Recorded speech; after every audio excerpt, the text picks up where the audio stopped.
I'm super excited about the interest in supporting student writing, particularly at this very difficult time. I want to pause for a moment before we start and acknowledge what I assume and hope that others are making explicit to you, and I want to reinforce it, which is that educators right now, like yourselves, are superstars. As I wrote in my last blog, our world has been turned completely upside down because of a virus. And you're out there trying to teach your students in a new and alien environment, a really challenging environment for which you are not prepared. And I know you're diligent, and you really care more than anything, not about your performance, but about how much the students are learning. And I just can't tell you, honestly, how valuable you are and how much we are just proud of your efforts and really want to acknowledge you. So this is so important to say right now. We here at Education Northwest, who are the original developers of the 6+1 trait writing model, we have been working with teachers for a very long time in our long history since the 60s. In this workshop, or really presentation, I wish it could be a workshop, we want to make your lives a little bit easier. So I'm going to talk to you about and give you a rich sense of a variety of different best practices that you can build into the fairly simple idea of having an online writing contest. But I want to say right from the outset, you don't have to do all of these things or even most of them. What you want to do is get your students to be writing. There's so much going on for them at home, in the world. There's so much that we can tap if we can get them to engage and write. And there's so much at stake if they lose that ability to connect with the page. So the most important point out of this presentation is how to encourage your students to write. And I hope that that's what comes out of this. When we talk about all the options that you have for your work in organizing a contest, know that this is mostly as a jumping off point for your future work with students. It may not be as easy for you to build all this into your contests initially, but we're going to try to talk about some of the many ways that this can be a really good vehicle for strengthening student writing. Before we get too far, I wanted to go over some of the technical things that will help us to have a decent presentation and a little bit of interaction during this time together. And by the way, I intend to finish a little bit early so that you can have some question and answer period, and I want to take as little of your time as possible while still getting through this. So try to focus. I guess that's just one thing I want to say. We are going to cover a lot of different things you could do, and I want you to be able to soak it in and review it and re-examine it later. I'll be sending afterwards the slides and some other materials that I reference afterwards. So just try to relax. I hope you're in a place that's comfortable in your home. If you're in, most of you are probably at home, and center yourself, and we will get started. If you haven't already connected to audio, you need to use the Join Audio feature in the Zoom toolbar. You can also call in using a phone line, or you can listen through the computer audio. There is a chat box, but really helpful introducing yourselves. You can try that now if you want, and asking questions of the presenter or other folks as we move forward. If you're using the chat and you want to share something with everybody, and we are going to be asking you some questions where we're going to ask you to respond via chat, make sure that you've set that to everybody in the there's a line in the chat box. Make sure you've set it to everyone. If you have specific questions regarding the technology or you're having some issues, you might send your chat to the host and we'll do our best to be able to help you. So if you have we are going to have Q&A at the end, but if you have a burning question, I will do my best to answer it. If you raise your hand, and there's actually a raise your hand tool in the participants box. And when we do get to the Q&A at the end, it will be really important for you to use that, because then my person who's hosting, Leah, will be able to unmute you and will actually be able to hear you ask your question verbally. You can also ask in the chat. So we'll try to do whatever we can to be able to connect with you. So first thing we're going to do is find out a little bit about where you all are from. So I'm going to ask Leah to launch a poll and ask you to put just one answer, the one that's most accurate for you, and then hit submit. And after you've all done that, we will be able to look at the results and get a sense of who's with us today.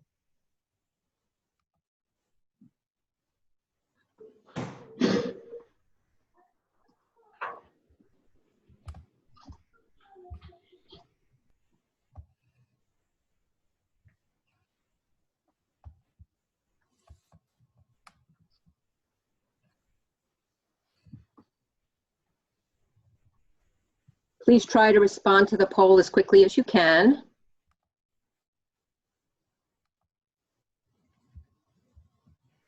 Hi, this is Leah here, the host, helping out. I just wanted to say that 47 out of 73 have voted so far. All right, if we can get some more votes, that'd be awesome.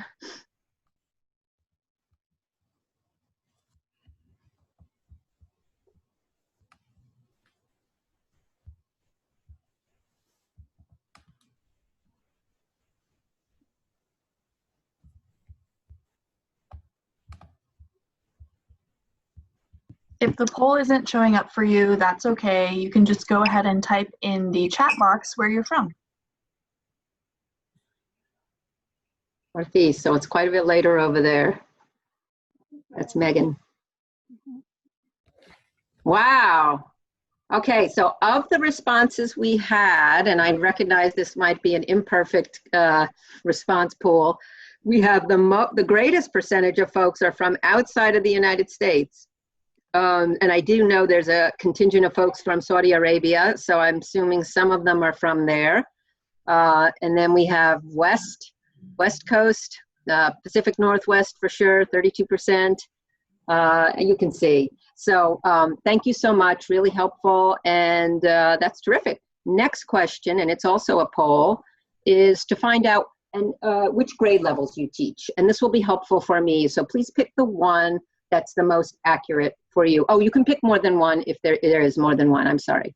So please take a moment to indicate which grade levels you teach.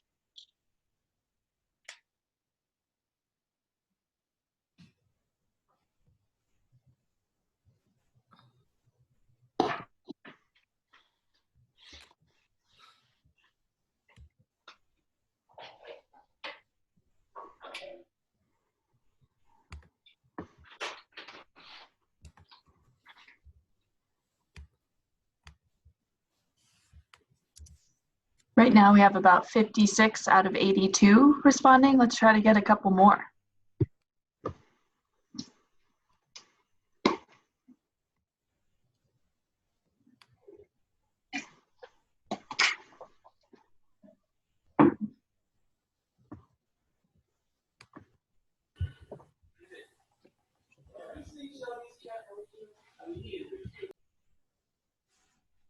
Okay.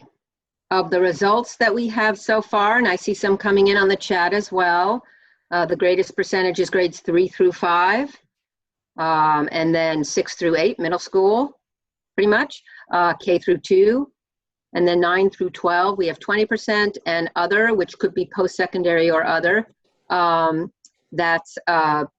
that's what we have. So thank you so much. That's very helpful. We have quite a range of folks here. So recognize that some of the things we talk about will apply for your students and some don't.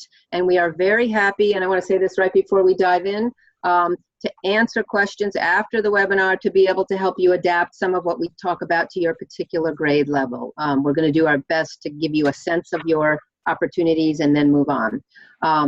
Just to let you know, I work at Education Northwest. We used to be called Northwest Regional Educational Laboratory. This is a fabulous, I think, nonprofit in Portland that supports schools and communities. We have folks who do research, folks who go out in the field like myself and work directly with teachers. We're really focused on what's research-based and proven to work. But we recognize that all of those things have to be adapted, and that's what the traits has been about for a very long time. We're not going to be talking really exclusively about the traits here. We're going to weave some of that in, but we're really going to be focusing on what research-based strategies you can build into a writing contest for your students, give you an idea of how you might think about organizing the contest, and I'm going to emphasize here not the technology of how to have students send submissions and how to create a scoring template. We're going to talk about the criteria, and we're going to talk about the content and help you think about how the contest ought to be organized. We're going to discuss how you might prepare and support your students to get the most out of this experience. And then a little bit at the end about how we can build a community of educators for success, how to support our students in continuing work like this. The sources, and you'll get these slides, so just relax. These are sources that are all available online. They're research sources of information, summaries of studies, and these are the sources that we've used for some of the content here and that we use throughout our work around 6+1 trait writing and literacy in general, which Education Northwest specializes in. So in this new reality, it's exciting to see how teachers are using their experience and their ingenuity to cope with some of the challenges of distance learning. In this brief video I'm going to show you, such resourcefulness is really on full display. I'm going to ask you to put your volume up if you have it low. Don't unmute, but put your volume up. And in case the sound is, keep yourself muted. Even if the sound tends to be a little low or as it comes out a little low, just to orient you, this is one teacher, a music teacher's response to dealing with the transition to online learning and teaching. Hey, so as some of you guys might know, I'm a music teacher, and I found that one of the best ways that I could process the whole transition to online learning and teaching is to write a song. So I wrote a song. I'd like to share that with you guys now. Here we go.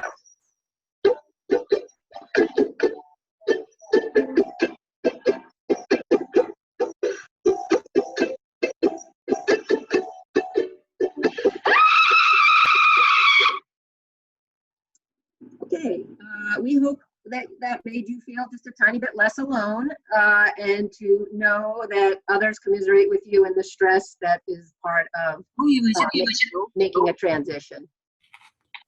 I'm going to move it up. Nope. اكتب فين عشان يظهر اسمي.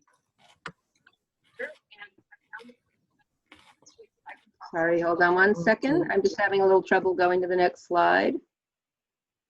Okay. Oh, hold on one second. Hold on one second. Some of you guys. Okay. I'm going to go back to sharing now. Hold on one moment.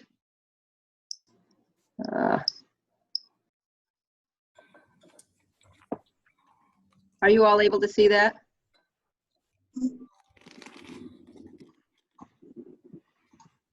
No, it's not being shared, Jacqueline. Okay, hold on one second. Oh.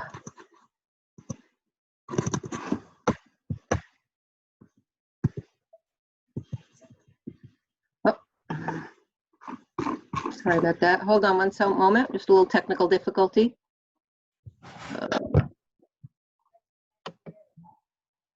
Okay, I don't know why I am not being able to.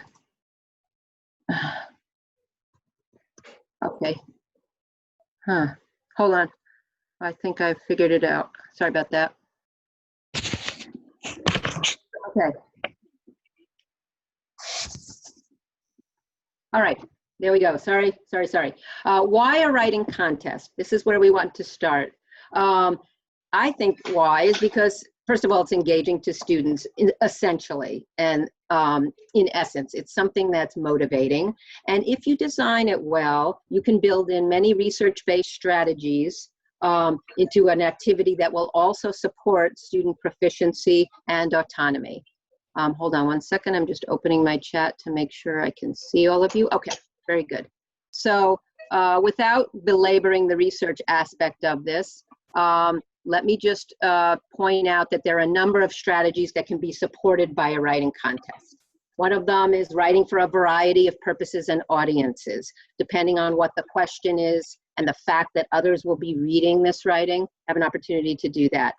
We're going to encourage you to focus on very specific and attainable goals for students. This is not really a time right now to be challenging students and yourselves to very complex writing topics in general, given the lack of interaction with students that you might be having. You can build into this some very focused teacher, parent, peer feedback, and this is very important for students to grow as writers. You're going to be able to teach students how to assess and reflect on their own writing and their peers' writing. You can build into this reading, analyzing, and emulating models of exemplary writing. And collaboration can be part of this work in terms of collaborating on how to plan and how to score. The research suggests that technology, although it can be challenging, can also be a very important instructional support and a way to help students write better. Most important, I think you can use this as an opportunity to create an engaged community of writers and extend it even beyond the virtual classroom to the, as I said, the parents and other people. So there's a lot of things that overlap with and can be built upon when you do a writing contest like this. So the first thing we're going to look at kind of closely is some of the issues about organizing a writing contest. And I'm thinking of it in my head as classroom-wide, and I know your classroom doesn't look the way it used to, but thinking of a teacher who has a group of students that he or she's working with, this class is going to engage in a contest. But you can very easily have classrooms nominate winning papers for a contest and then come together as staff, virtually of course, and review that writing and be able to you call it more of a school-wide or a multi-grade contest. So just want to put that up there right from the beginning. The key steps that we're going to talk about, and these are really pretty simple and straightforward. You have to determine a writing focus, a skill that you're going to really hone in on for this. You have to determine what criteria will be used to score the writing that students submit and something that they can understand. You have to design a prompt or a task, ideally something that supports your curriculum, and I think this is just as doable in content area classes in science and social studies, history, as it is in language arts. You need to develop some rules or procedures for how students will submit. And again, I'm not talking here about the technology, but more the what you want students to do and what they are to prepare, and then decide on how things will be judged. To think about this, given the new reality and the strange world you're in, I really do want to emphasize trying to get simple and high leverage. So I'm going to ask you now to look, think inside yourselves. If you could wave a magic wand and instantly your students would master one specific writing goal or objective or skill, something that you know would make a really big difference in your students' writing, and something that's feasible for them, that's not pie in the sky, but is reasonable, something that you've maybe taught them, but they persist in struggling with. What would that be? And I'd love to see what some of you put in the chat, if you will. Just write down something. We'll be saving the chat afterwards, which I think will be really interesting for us. Write down something that you can put in the chat.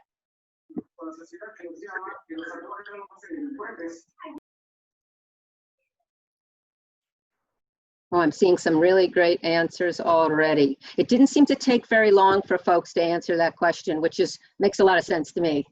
I usually know and have known what are the things I wanted my students to be able to do well, that I thought would make a big difference. Okay, I see awareness of the writing process, really interesting. Clarity of purpose. I saw a thesis statement, being more descriptive, awareness of audience. These are great. Textual evidence organization. These are sort of the common characters I might have expected. Okay, very good. I want you to keep that in mind because this is an opportunity to say, that's what I'm focusing on. And we're going to try to work in that way and support you in that. So the example I give is going to be based on what I might have put down or what some of you did put down. But the goal here is to find something narrow and manageable that you can focus on with students as the basis for your contest. Ideally, it's based on using a strong rubric because the rubric is going to be important to help you elaborate the scoring criteria. And it should be connected to standards, of course, because that's what you're teaching and that's a big part of your focus. So at 6+1 Trait Writing here at Education Northwest, as you probably know, we use rubrics. Rubrics are a strong part of our model for instruction and assessment. We have a K2 rubric, and we have other ones, another one that we use for many other grades, although we adapted a little bit. So I'm going to be sending you, these are available on our website at Education Northwest, but after this presentation, you'll get this rubric and the next one, as well as some student-friendly rubrics to help you. So I'm going to tell you right now that, and this kind of aligns with what some of you wrote, that in the ideas trait, which is about whether the writer has been clear in his or her main idea or message or point of view or position or experience, if it's a narrative, we use a rubric that cuts across different text types. I'm looking at details and support, which you may not be able to read here, but it's the second row, third row actually, on the bottom row.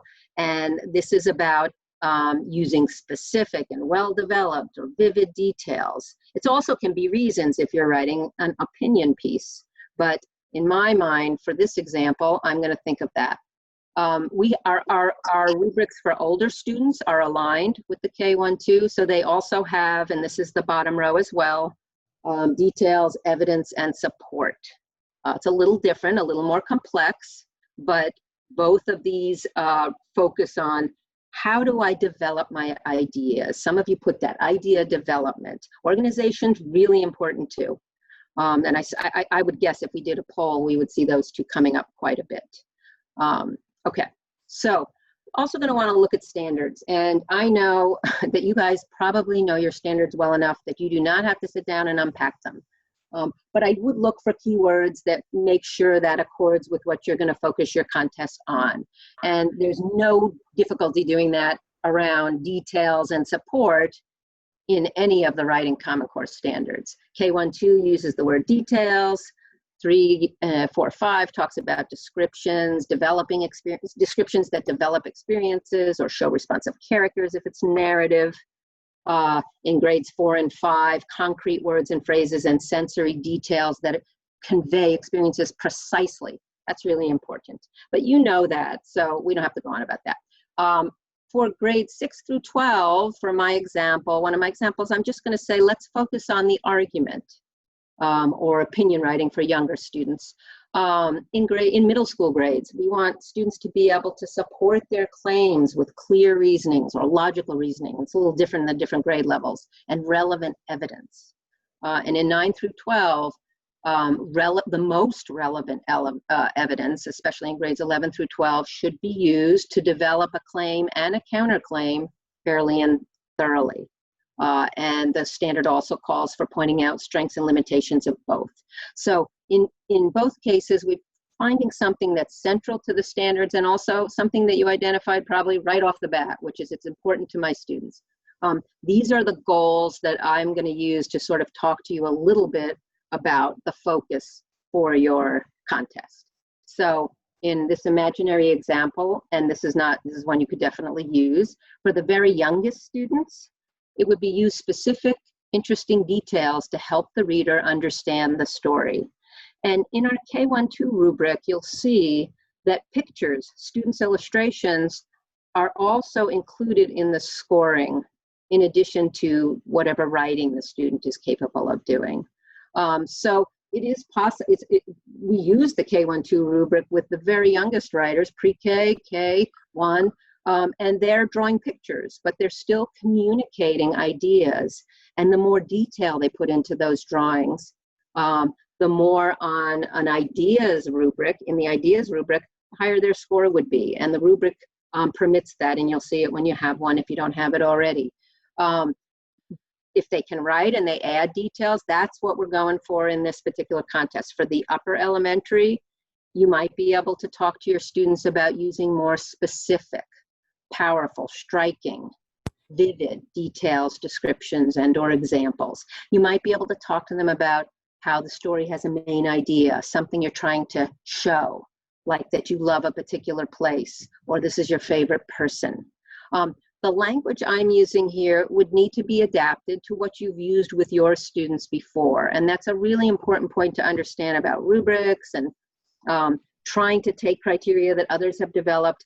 It works in a wide variety of settings and classrooms, but you have to use the words that make sense for your students. So there may be words that you would not include here, but these are some possible goals. In grades 6 through 12, if you were focusing on opinion or argument writing, we would be thinking about, does the student support his or her claim convincingly?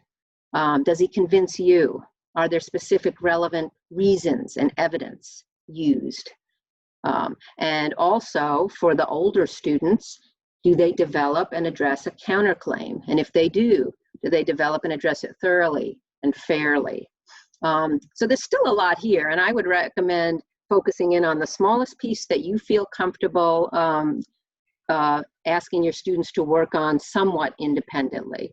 These are things that you've probably taught before, but as you'll see when we talk about preparing students, you're definitely going to want to do a little bit of instruction or give them some tools to shore up their understanding of these goals so that they can do a good job in this contest. You want them to participate, and you want them to understand the goal and be able to write as well as they can. To me, all of those students will deserve a prize, so that's a good thing. I'm going to ask you now, so I can get a little bit of background about your use of rubrics or criteria, not necessarily the traits rubrics. There are other rubrics out there. So Leah, if you can launch the first poll for this question. Thank you.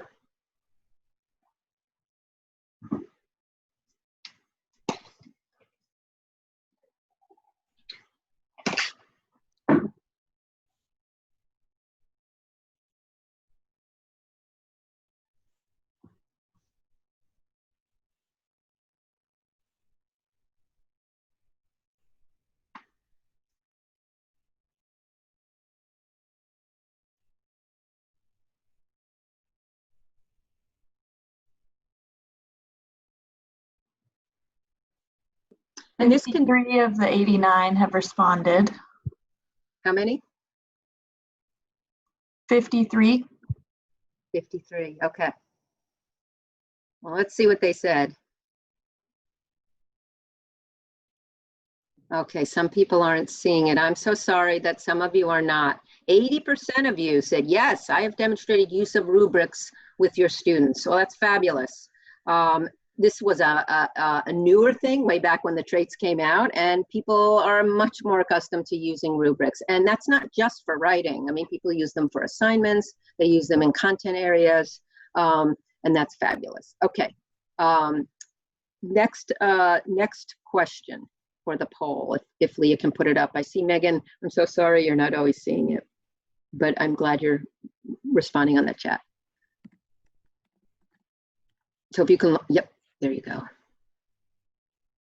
And by this question, I mean, have you worked deliberately and intentionally with your students to be able to assess either their own or their peers or other pieces of writing using those criteria?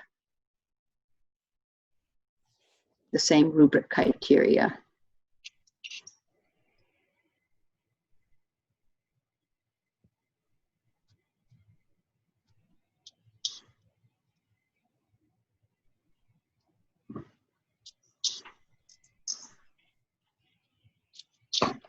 Doesn't, and don't get hung up on the word same. I mean a version of the criteria that you have for their writing and that you're using to understand its strengths and weaknesses. Have you helped them to be able to understand that criteria and actually apply it?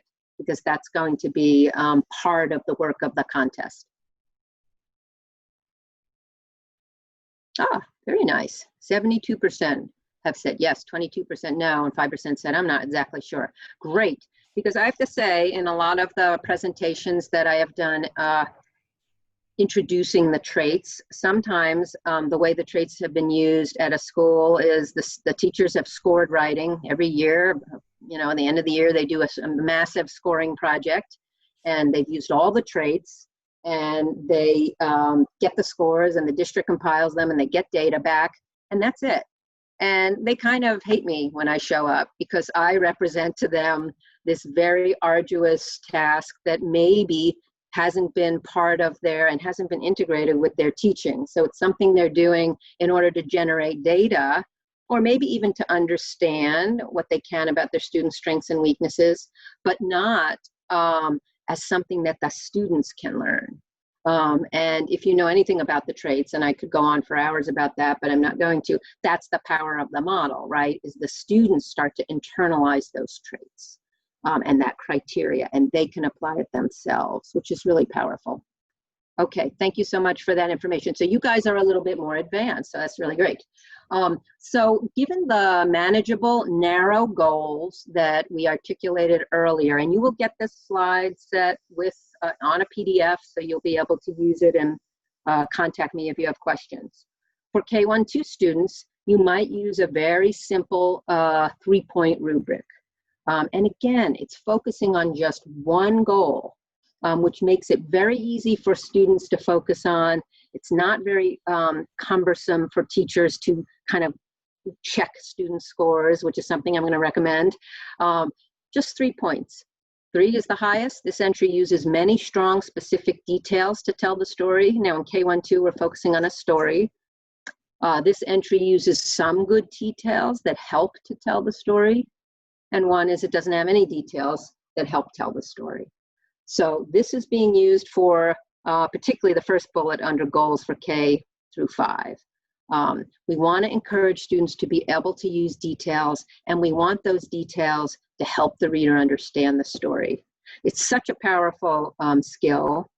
It's so lacking at so many different levels for many students, and I think there's no age where it is too soon to start talking about it and thinking about it.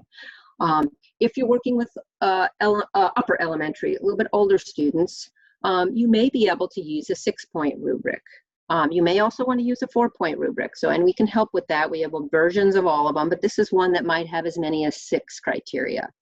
And you can see them here. I'm not going to read them, but it goes from strong, highly specific details, descriptions and examples that strengthen the main idea, all the way down to few, if any, helpful details.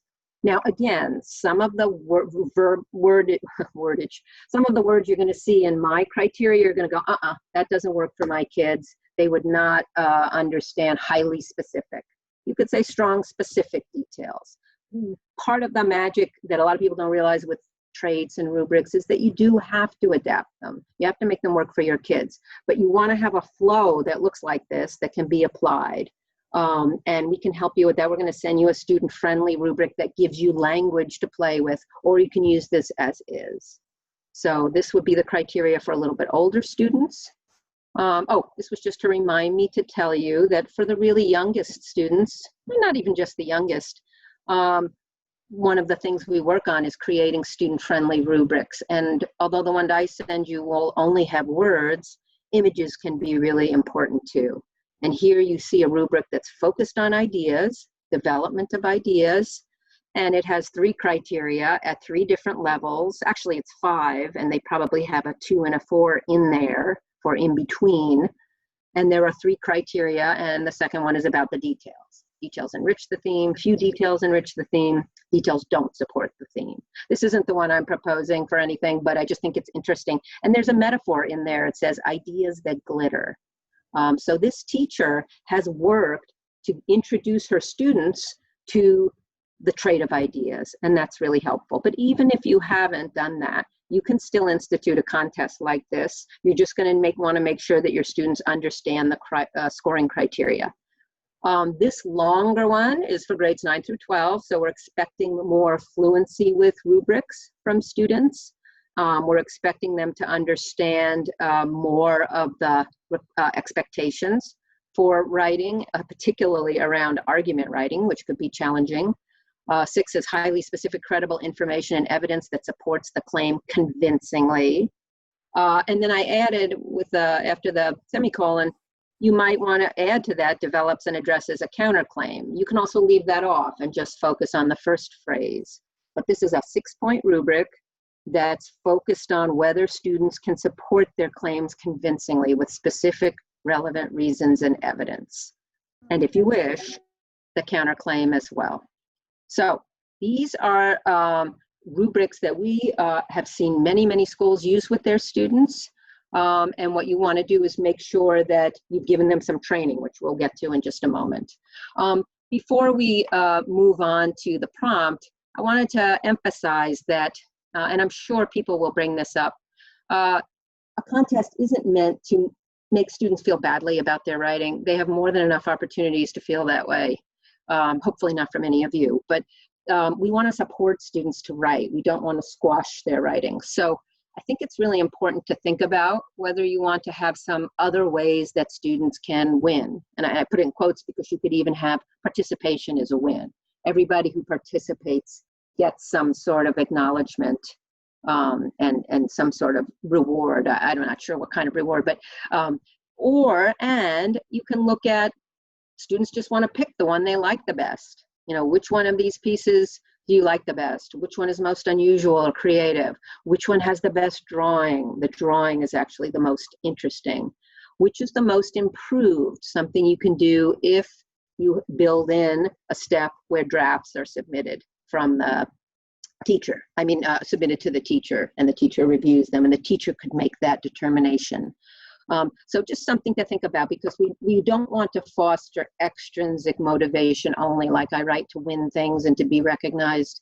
We want to make sure students feel and have it reinforced that whenever you write, you're getting better. I mean, I do a lot of writing outside of work, and I know that you have to revise, and that's part of writing, and it's not easy. And we want students to feel good about participating in the writing process. So for these other options for scoring, you might create a simple scale for students to use, or you might say, you know, you can nominate one of the 3 pieces I gave you to review and to judge, and pick one of them that you think should be the best entry. Okay. An important piece of this is, what is your prompt, or what's the task going to be? And you have many options. You can ask students to write a paragraph. If they're even younger, you can have them do a drawing and write about the story as well as they can on that page. Or it can be a full essay or story. Your prompt can be very open, emphasizing student choice, or it could be much more focused with a specific question that they're prompt that they're going to respond to. Of course, it can be any text type. It can be based on a text. In other words, I gave you an article to read that had a very strong position on a particular topic. I would like you to agree or disagree with that position and say why. And that could be the kind of thing that you might give high school students or younger. And it can focus on disciplinary learning, which I think is really important. It can be a history text that students are reading, or have history content in it. Or you can ask them to write about something that they learned in their history work with you. If it's going to be specific, or whatever it is really, it needs to be clearly written. A lot of challenges come in prompts that are just about generic enough to make it almost hard to understand how a student responded to it. Those are the worst case scenarios. And then there are some that are just not clear enough to help the student be able to sit down and get moving on it. And this is need everybody to mute there. This is something that we work on with teachers, because I think writing high quality prompts is an important practice. Here's one that you might use for younger students, not super young, but you are nominating a person you love for a Most Special Person Award in your community. Write a short story to share with the audience of judges. Use interesting specific details, descriptions, and examples to illustrate for these judges why this person is the one who is special enough to deserve this award. Here's another. And what I'm getting at here is there's a certain format that you might want to consider using when you create a prompt. You're an adult explorer keeping records on a new planet called Pandora. It is your job to keep a detailed journal of everything you do, see, and learn while living on Pandora for 6 months. Take one day's journey entry and create a narrative story for your family back home relating your experiences. Be sure to provide interesting, specific details and descriptions of what you learned on that one day. As you can probably guess, these prompts have a particular structure to them. I put a couple on here that might be relevant for the COVID situation. I don't know, they may not be. You are an elementary school student who has noticed your classmates aren't washing their hands properly. Washing hands is one of the best ways to prevent the coronavirus from spreading. Explain to your classmates how to wash your hands. Make the details of your explanation as specific and interesting as possible to encourage them to follow these instructions. And then the last one is you are on the high school newspaper staff with school not in session. You are desperate for a story. You finally realize the new reality. Distance learning is a great topic. Write an editorial that describes why distance learning might be good for students. It could be good or bad. Use strong reasons and evidence. What I like about these prompts, and if you're familiar with RAFs, and I'm guessing a number of you are, is they follow that format. The prompt specifies your role. Who is the writer? It specifies who the audience is. There's a format. It tells the writer what you're supposed to write. Your writer's supposed to write a short story that's part of an entry in a journal. And it has a topic, life on a newly discovered planet, and you have to do something with that. And in this case, you have to relate what you experience and what it's like living on Pandora. This is important. This is a strategy that's really great for content area writing, to help come up with sort of creative, engaging ways, prompts that students can respond to, that also can assess not just writing skills, but actual content area knowledge. And I'm plugging it in here as a way to think about what your prompt might be, instead of just write a story, and we'll see which story is the best one with the best details. Here's just an example, because I'm really fond of this strategy. This is from mathematics. You are the incredible zero. You deserve to be president of the number system. Write a campaign speech that you will deliver at the next numerical convening. Emphasize your special powers and unique qualities to persuade the whole numbers that you are the most important and most deserving of this office. Now, you wouldn't go assign this to students who haven't already studied qualities of the number zero and how it interacts with whole numbers. This needs to be something that's kind of summarizing the learning students have done. A math teacher could use this as a very strong way to assess whether students understand some of the characteristics of the number zero that he or she has emphasized in their teaching. And I have a lot of these, and you can find them all over the web. I'll send something to you that gives you ideas of how to use this strategy. And there are other ways to use it where the students start to play around with role, audience format, and topic. So just something to think about. I'm going to skip that one. Okay, so your prompt. I wanted to just introduce this book as another way of thinking about a prompt. This is a picture book that came out in 1984. It's called The Mysteries of Harris Burdick. It was written by Chris Van Allsburg, and it consists of a series of images that are really quite haunting, every single one of them. I don't know if you can tell, but when you look at it, they're just beautiful. And these are supposedly created, and I think it's actually true, by a man named Harris Burdick, who mysteriously has disappeared, but leaves this book at, I believe it's a museum. And each image is accompanied only by a title and a single line of text. So they're very evocative pictures. Some of them are a tiny bit scary or strange, and they just automatically lend themselves to a viewer wanting to create a story about it, like what is going on in this picture. So if you're looking to get students to be creative and enjoy writing, this is something that might be good fodder for you and for them, and it's just really strong piece of work. Okay, so you're going to give students a prompt.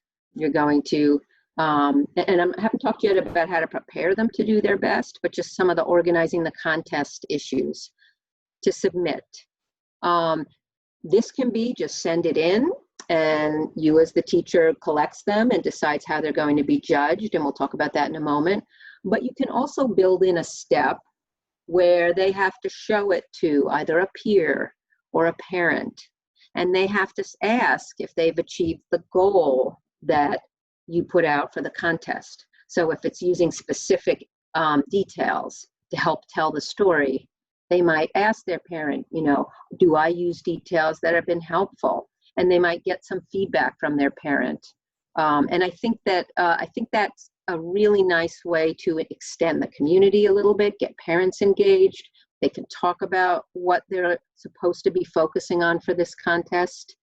Another option is to have students review each other's work before they submit. So it's just an extra way for students to have practice talking about how to apply that criteria. Even if the peer doesn't give very good advice, it's that work of talking about what makes for high quality writing and using that language while talking about a text, a draft, another student's draft. That's really helpful for all students, especially reluctant writers who maybe can't produce a lot of writing, but are able to make a judgment about the quality of a piece of writing. I think it's important, though, those are options.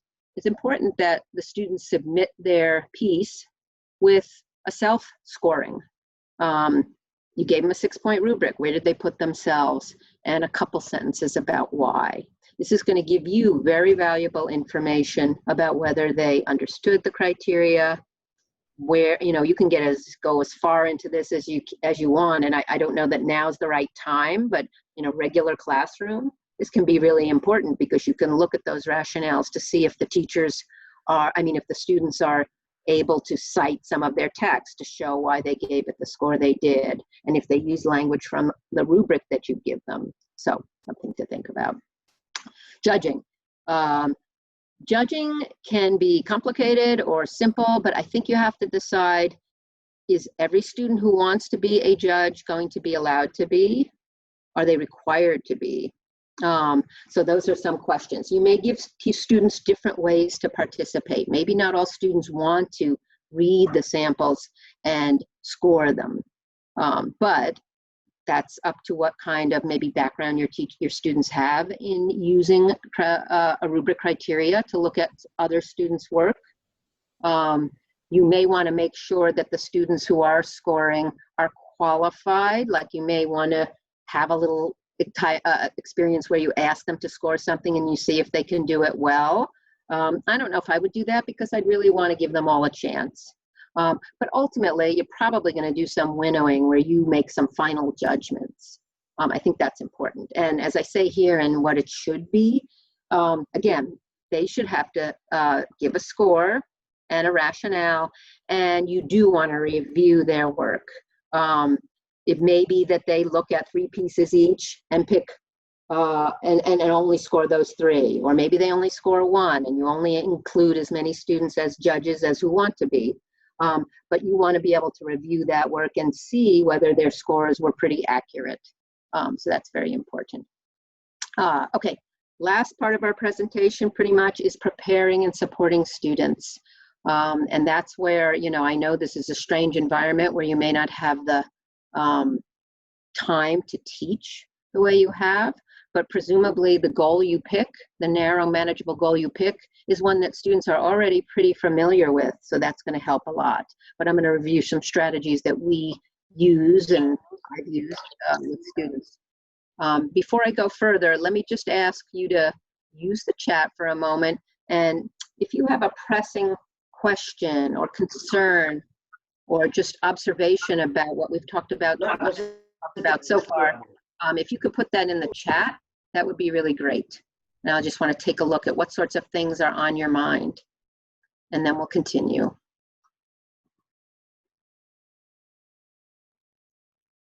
Okay. Oh, very good question here. Well, I'll wait, but I'm going to grab that one.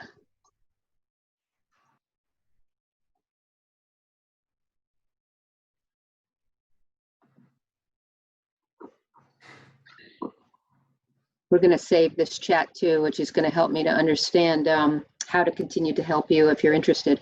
Somebody asked, I want to ask about peer and parent feedback should be according to the rubrics. And I think absolutely, if possible, it doesn't have to be, I'm going to score it, but it could be, yes, you definitely looked at the goal of specific details and you did well here, but I wonder why you didn't put a detail here, because I have a lot of questions about that part of your story.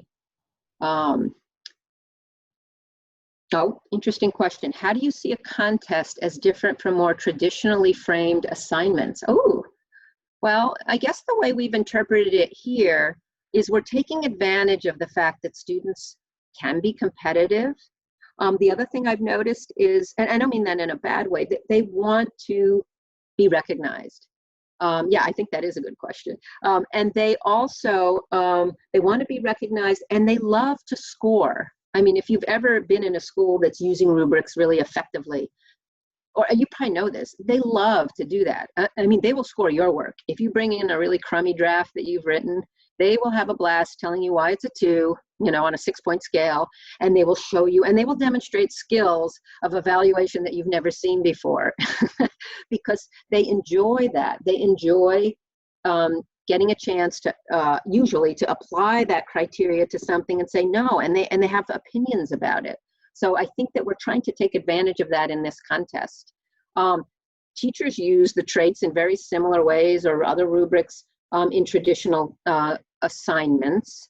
But here, I think the contest part is, you know, what kind of prompt can I give them that's really engaging, that is connected to my curriculum, but isn't necessarily a school assignment, and that they'll want to work on, and I can still use that to focus on a writing skill that's really important. I think that the things you have to be careful about, and what we're going to talk about next, is to make sure that they are supported and that you've given them a chance to do well. I think that's really important. And that could be challenging, and that's where I'm saying we're giving you a lot of options, but you might have to keep it kind of simple. Some of the things you're definitely going to want to look at, I'm so sorry, are these are strategies that you would use to be able to make sure they understand the goal. And there are a lot of them here, and I don't think you're going to be doing all of them between now and the end of the year. So please understand that I get that. But one of you might pick one of these steps or 2 of these steps. You might look at mentor texts specifically to focus on that one row in the rubric that is your focus for the contest. And I'll go through a few of these. The only one I don't have slides for especially is frequent encouragement.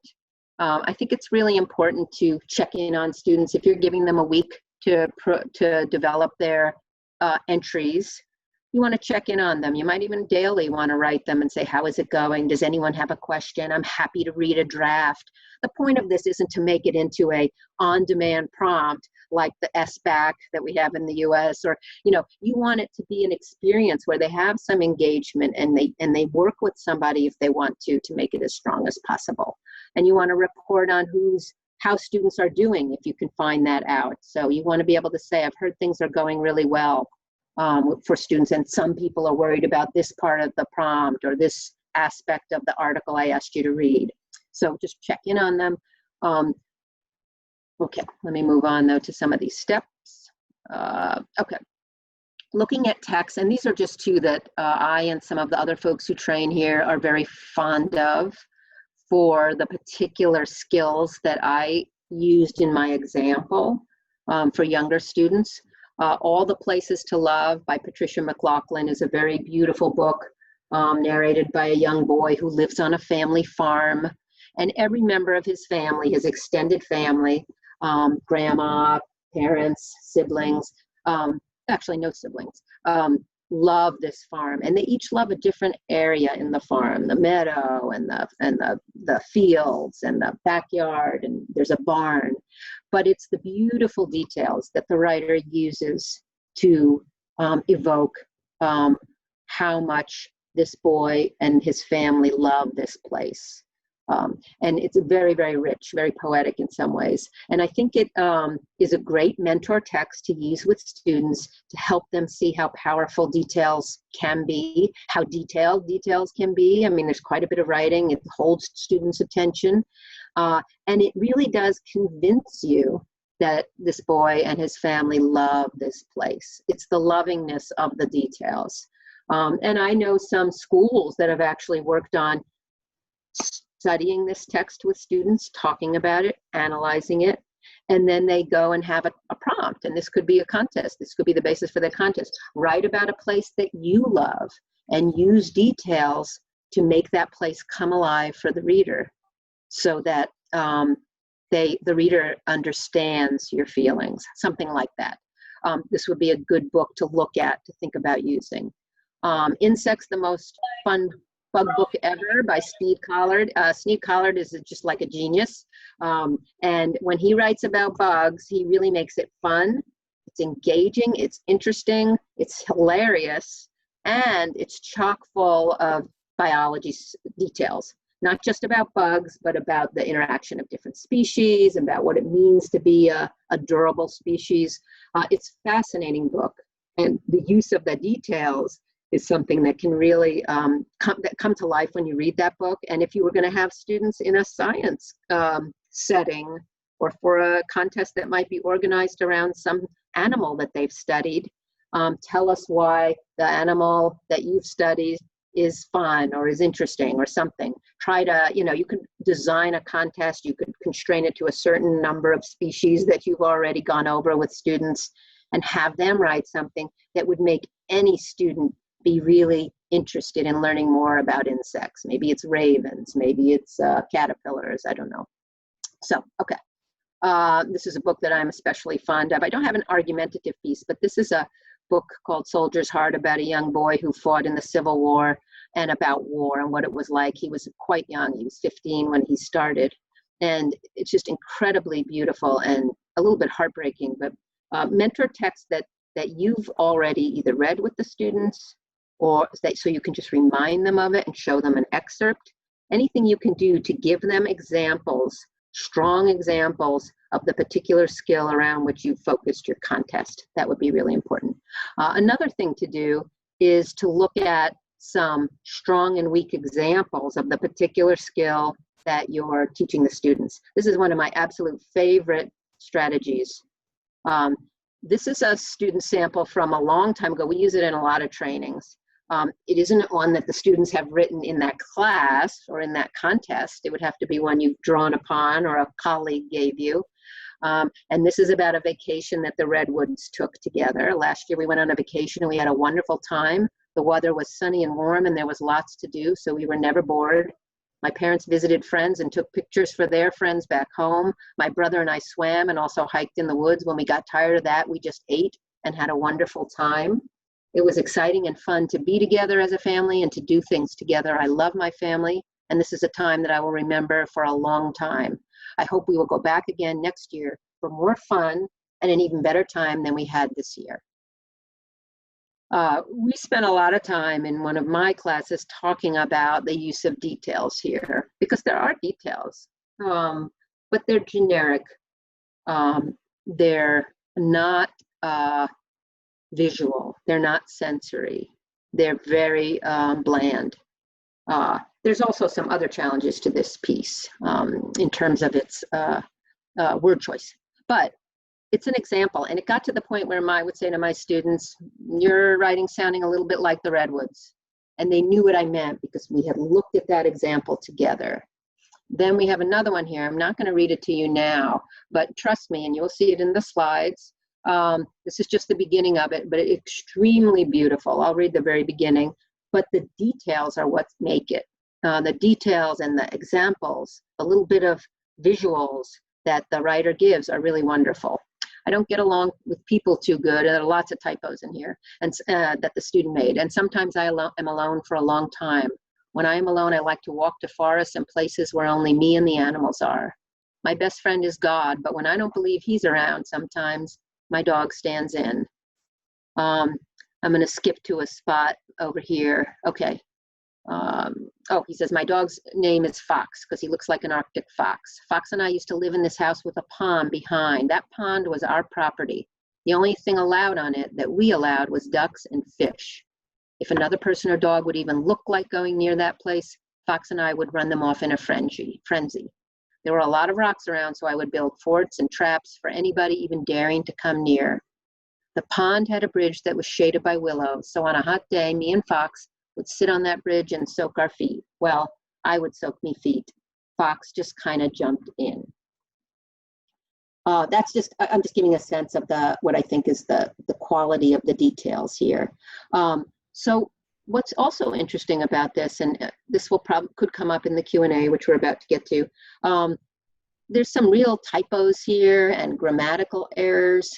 You're going to have to make a judgment about how important that is for your contest.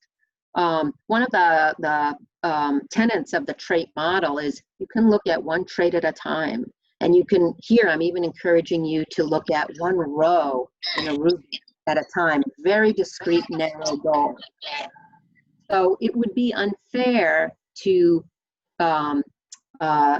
dismiss a piece that has other kinds of issues, like spelling issues. That doesn't mean that spelling shouldn't matter at all, and you might put in some simple criteria, like I need you to run spell check if it's an older student and they're using a computer. I need you to try to write in complete sentences. But I think the spirit of the contest is to focus on that particular skill. So I think that's something to think about. It's not easy always for teachers to do. When we talk about it in training, it's hard for them to think about that. But ultimately, you want students to get each skill really well under their belts. And it's hard to do that when they're also constantly worrying about so many other things. So that's something to think about. And I'd be happy to talk offline about some of these samples. I see some of you are asking some questions about them. Okay. Possible steps. Okay. You can also, I would recommend that you participate in the contest. This is a great way to get students engaged. And it uses a best practice, which is the more that a teacher can write with her students or his students and model revision with them, the more the students start to understand the writing process and get a better glimpse into what it takes to write well. You show them your first draft and you make sure it's not that good, particularly around the skill you're trying to develop in your students. And you say, well, have I used enough specific details? Let's say you did the redwoods. This would be for older students. They're going to say, well, maybe they won't, but you want them to say, no, you didn't, and to give you ideas of how to make it more detailed and how the details can work harder at getting your main idea across. So that's what you want them to do. And this is a practice that we encourage in the traits model, and it's just engaging students in helping revise a draft, and it can be a draft that you worked on. We've talked about these other elements, so I'm going to move us along to our last little section here. I really appreciate, these are just some great books about writing that are encouraging perhaps for students. Arthur Writes a Story is just hilarious. Everyone seems to be writing about something interesting except Arthur, and when he shows it to other people, he gets different advice from everybody, and it gets very convoluted about what he should write about. It's adorable.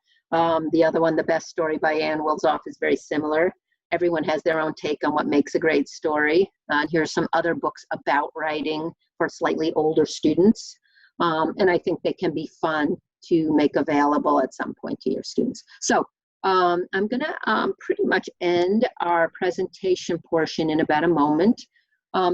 It's our goal, Education Northwest has been in the business of supporting teachers around writing, 6+1 trait writing in particular, for some time.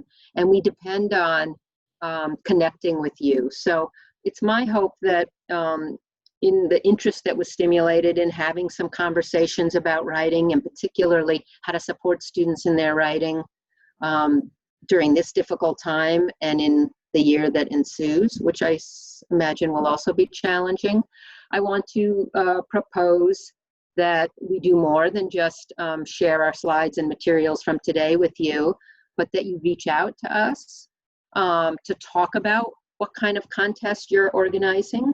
And I would be really happy to review the student-friendly rubric that you develop to use with students, the prompt you create to talk through some of the organization by email or any other way that we can communicate.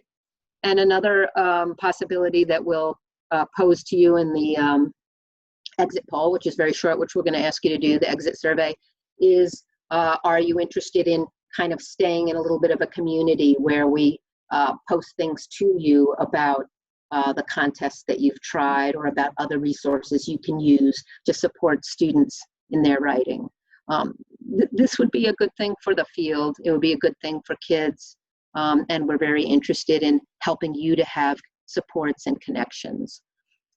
So before we throw out the poll, the survey, which is to get that information from you, I wanted to see if folks had some questions related to what we've talked about so far. And I guess the best way to do this would be to try to raise your hand under participants, and Leah will unmute you. If that doesn't work for you, either you can't find out how to raise your hand, and I don't mean raise your hand like this because many of you I can't see anyway, and there's too many to see all at once. You could also pose a question in the poll and we'll do our best. We're just going to spend a few more minutes here because I know you're all probably dying to get back to other things too. But this is a great time if you have a question and you can raise your hand. We'll start with that. I'll ask Leah to help me out here and unmute you.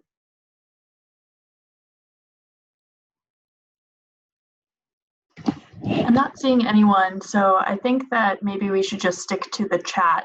And Jacqueline, I can read those questions to you, or you're welcome to look in the chat at questions that people are asking. I think it might run smoother. Okay, yep, so far I'm here. Here's a question. So we need to prioritize skills first and not judge spelling when it is a priority. How can we help them in guiding to write correctly? Okay, Lena, I think asked this. This is important, and this comes up all the time. The premise of something like a traits model is you try not to have too many things that students are getting feedback on and paying attention to all at once. But there is no doubt, as somebody else here is saying, conventions is one of the traits and spelling is definitely part of it, and nobody wants to abandon grammar, punctuation, capitalization, those sorts of things. The idea in this contest, and I think in the research, if you look at it carefully, is that students need to have the complex enterprise of writing broken down. And so if we can teach them skills a little bit one at a time and help them to get a little better at each of these skills, they're going to start to gain confidence and they're going to gain mastery. If we give them too much all at once, when a student's terrified because their spelling is terrible and their punctuation and their grammar is not good, it's hard to get them to write anything, and that's not what we want. So I think what's really important is not to abandon conventions by any means. That's always important. And in fact, if you understand the model of traits, you're going to teach conventions throughout the year in a kind of a little bit at a time. But with a contest like this, or a focused period where you're looking at one trait, you want to give your feedback around that one trait, or even that row in the rubric. You want to keep it really specific. You can even say, students, I'm not going to be worrying as much about spelling and grammar as I usually am, because I want to see that you can do this skill. It's really important for your writing. I have this goal for you. When you do this goal, then we'll add another goal, then we'll add another goal. Ultimately, that's the model that I think is more successful than using too much. But that does not mean you can't have you may have some non-negotiables in your class, your school, things that students have been working on for a long time, and you can say, as usual, we expect students to use full sentences, and we worked really hard on that. So before you turn in your contest entry, have someone read it who's good at checking for full sentences. Joey's really good, send it to Joey. He's really good at that. Okay. Is there a possibility to differentiate the contest for ESL students? I think absolutely. Now, that's a challenge because you have to think about how am I going to create a prompt that doesn't emphasize how many reasons or the sophistication of the words. I think there may be a way to say, I want you to demonstrate that, all students to demonstrate that they know what specific, interesting details are for their story. And even if their sentences aren't as well written as others, they still achieve the goal of the contest. And I think that's really important. So that way, even if a student's English overall is at a different level, an English language learner who's not as advanced in their proficiency with English, they can still show that they understood the goal. And I think that's really, really important. And I think that's another reason to not focus on grammar and misspellings, at least for this particular contest. Okay. Any other questions about something you've heard? You may have lots and lots of questions. Please follow up with me. You know my email. Okay, any tips on encouraging students to read their work out loud, build self-confidence? Oh, I love that. I love that because that could be, well, you were saying on encouraging them, that could be built into your contest. One way that one aspect of the judging is to have all of us be on a call together. Now, I don't know what your situations are for distance learning, if that's what's going on in your school, but students could read their pieces out loud. They still have to be scored separately, I think, but that gives every student, I love that actually, gives every student a chance to hear them all. But, all right, I see. The challenge is it's challenging to get them to read out loud. It is challenging. But you might find that a contest isn't a place where they might rise to the challenge because they want their story to be heard. They know that they have an entry that's going to be judged and they want it to be read by them really well. It is often a struggle. It may also be something where you have the teacher read some of them if they're more comfortable, but the students hearing their piece read out loud, which is a really nice skill, and it's also part of revision for many people. Okay, let me see, one more question I'm gonna take. There's a question from Audra. It says, I struggle with writing rubrics for third graders. Students lose focus quickly. Any tips to guide them through this? Yes, first of all, I would keep it really simple. So third grade can be a 3-point rubric, you know, I would not make it complicated. My guess is you're using a more comprehensive rubric. Even one trait has several aspects to it. You know, in our rubric, there are about 5 rows for the ideas trait. And if you're older, there are even 6, I think. So make it one row at a time. You don't even have to really think of it much as a rubric in that way. We're using a scoring system. This is what a 3 is, this is what a 2 is, this is what a 1 is. And if you break it down to just one feature of writing, I think you're going, I'm not sure, and I'd love to talk to you more about it, but I think that's much more likely to be successful than when students get a bunch of things on a big page and they have to look at them all, because it's hard for them unless they've been taught well and they really understand the analytic features of these rubrics. It's all like a lot of words to them, but if you do one row at a time and really give them concrete examples, like we talked about mentor text and student writing samples, and you talk about which one's higher, which one's better at achieving our goal, this one or this one. Any student can do that, and that is using a rubric on some level. So I would scaffold that learning about what a rubric is. I think it can really help. That's a very good question. Thank you so much for your time. Know that we are really looking to reach out to you. Please do, since we finished a little bit early, please do fill out our very short survey, which Leah will launch in a moment. This is going to be a way for us to potentially stay in touch with you. We're not going to do that if you don't want us to, but we really want to connect and sort of explore some of these ideas. So thank you so much for your time, and please do fill out this. I guess it's an evaluation or a survey. It's not really an evaluation, but it does have some evaluative questions. So thank you so much. And this will be, we will pull the results of this together and be back in touch at some point. Were there any other questions related to this, Leah? I didn't see any specific ones. Jacqueline, do you want to say what your email is? So if people have follow-up questions, they can email you, or go to the beginning slide that might have it on there. No, I was just looking for the question about whether it met their needs, whether the webinar met their needs. Okay. I think we were going to send out a follow-up Okay. survey. Got it. Okay. So, okay, we're going to, my apology. This is a very short poll to get at how we can connect with you if you would like. And there will be a short survey afterwards, right after this, I believe. And that's really helpful for us because we'd like to continue to have some regular conversation about writing. And so it's important for us to get data about what met your needs and what didn't. So thank you very, very much for that. I will type my email on here. If you got the blog that I wrote, you probably saw it already, but I'll put it on here. And I welcome comments, suggestions, especially we have well, we'll have the survey that'll come out to you, and we're really looking for suggestions on how we can better support teachers.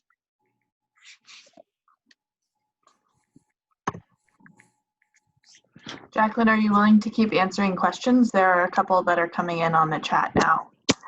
Sure. If folks will stay on who asked, so I'm not just talking to myself, that would be great, but anyone else who is done after they've done that, right, the poll, can definitely head back to their day. I hope you have a good rest of your day. And if you can guide me to where those questions are. Yeah, one person asked about parents. It says, how do I ask parents not to interfere with the writings of their children while distance learning, like letting them write independently? Yeah, that's a great question. I was anticipating it and I was thinking about it all morning. You know, I think it's important to communicate to parents, especially if you're doing a contest, that it has to be the student's own writing. I think that's important to say in whatever messaging you give to parents, but it is very difficult to draw the line of where they've done too much. So in this case, I think you just have to say it, and you have to say it to the students, and hope that they don't write the paper for the student or help so much that it's not the student's own work. If you're really concerned about that, because it depends on the grade level and what you know about your students and your parents. I mean, in some ways, it's the most involved parents, right, who do this. Then maybe parent feedback isn't something to be suggesting they do so much. Maybe it's with a peer, and they have to each student has to give feedback to another student paper before they can submit their own. I think that's a really nice way to go. And you can even ask to see that. Say, you cannot submit your draft, your entry, until you guys show me that the two of you or whoever you worked with, you got a little feedback on what it was. I think that's really, really important. That collaborative piece is actually, research says it helps kids. So even if you're not there to ensure it's really high quality feedback, they're talking about writing, they're looking at some criteria, and they're making judgments, and that's part of their learning process. So I think that may help. Any other questions, Leah, that somebody posed? I hope that helps, that you noticed. I'm going through the chat now. Things are coming in quickly, so if folks could be patient. I think that those are all the questions that I saw immediately. If you have a question that I missed, if you could go ahead and either send it to me directly on the chat, Leah Kenny, or just send it to everyone again. Okay, that's really good. Just participation in this conference. We don't have anything like that for this webinar. It was a free webinar to engage you all. If we were to engage in some kind of regular set of workshops, which is something we're trying to do, and that's why we're giving you that poll, then maybe we'll be able to look at that.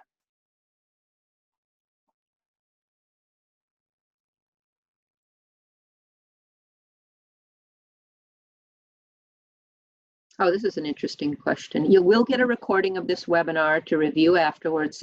It'll be sent to you directly. It will include some of the materials I talked about. It'll include our rubrics, which is just for your benefit to look at.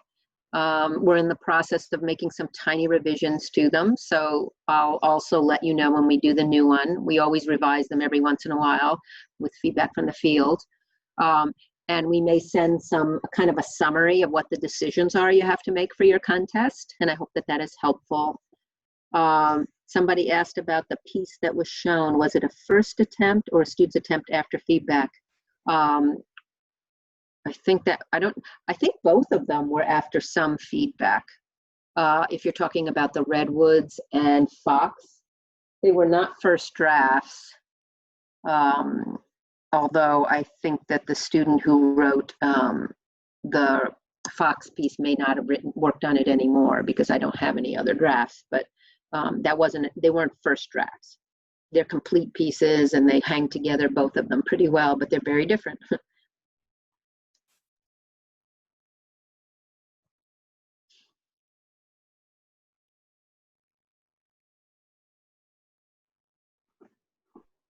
Yeah, if anyone else has questions, you can go ahead and type it into the chat box. And if not, thank you so much. Here's a good comment. I feel like the amount of feedback should be tailored to your student. As the teacher, you know how much your student can handle. Keeping this in mind, is it okay to ignore some mistakes for the time being? If this, by mistakes, if that means things like grammar and spelling, I do feel that it's okay. I think that the contest focus should be on the goal, and the goal should be really clear to the students. That said, you might have certain things that you want students to do, and you might articulate those too. Like, I'm not going to read a piece that hasn't been run through spell check. Now, this is for students who can do that. I'm not going to read a piece that has no periods or end punctuation, so you can do that. You could, and this is an opportunity too to say this will be read by peers, and maybe you're going to post the winning piece on a website. Now that I think of it, I wish we had talked about that, because writing to an authentic audience is really good for students. It tends to help their writing if it extends the writing outside the classroom. So that can be an opportunity to talk about what's necessary for it to be representative of who you are and your work. And I think that can help some students to stop being lazy about things like spelling and punctuation when they know that this piece is going to be ultimately presented on a website or something like that. That can be part of your motivation to get them to do a better job. And that could be something you do after the scoring or before.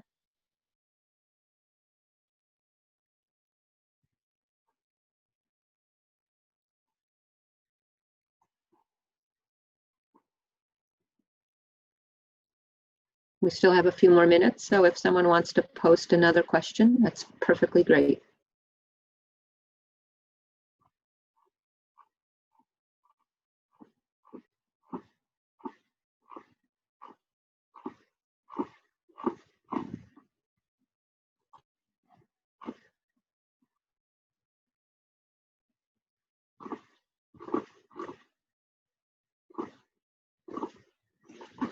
Okay, I see there's a new message. Thank you so much.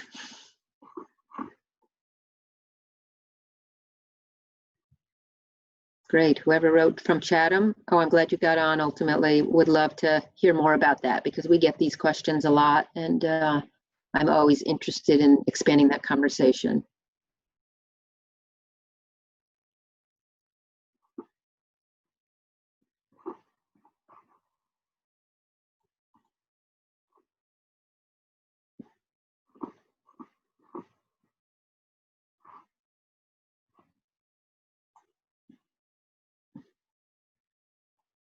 Great, thank you. I don't know what your first name is. I just see your email. It's such a strange world with these chats and things.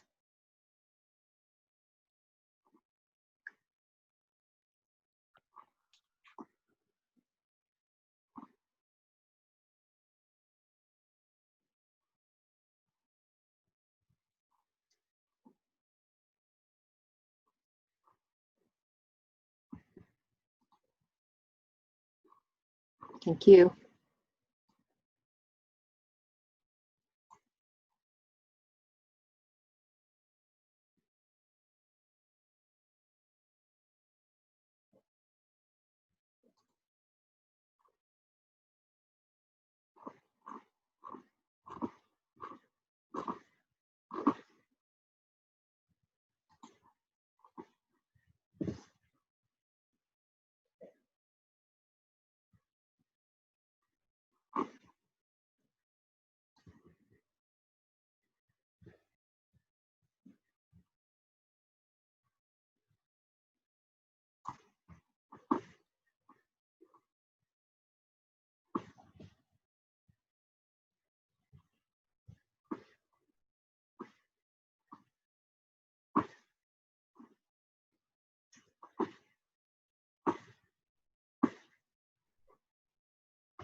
Okay, well, everyone, keep a lookout for a survey that we will be sending out later today or possibly tomorrow morning. And it will have the slides, the slideshow. I know I got a request for it in PDF form, so I'll make sure that we have the slideshow in PDF form and a survey. We would really appreciate if you took just, 3 minutes out of your day to fill out the survey. It'll really help us. And Jacqueline, do you have anything else to add? No, I think not. Can you do another webinar to approve? Yeah, that's a great topic, Hadol. So thank you. All right, thank you everybody for your time. And I look forward to staying in touch with whomever is able to. Great, thank you. Okay, I'm going to end the meeting now. Okay. Bye, Leah.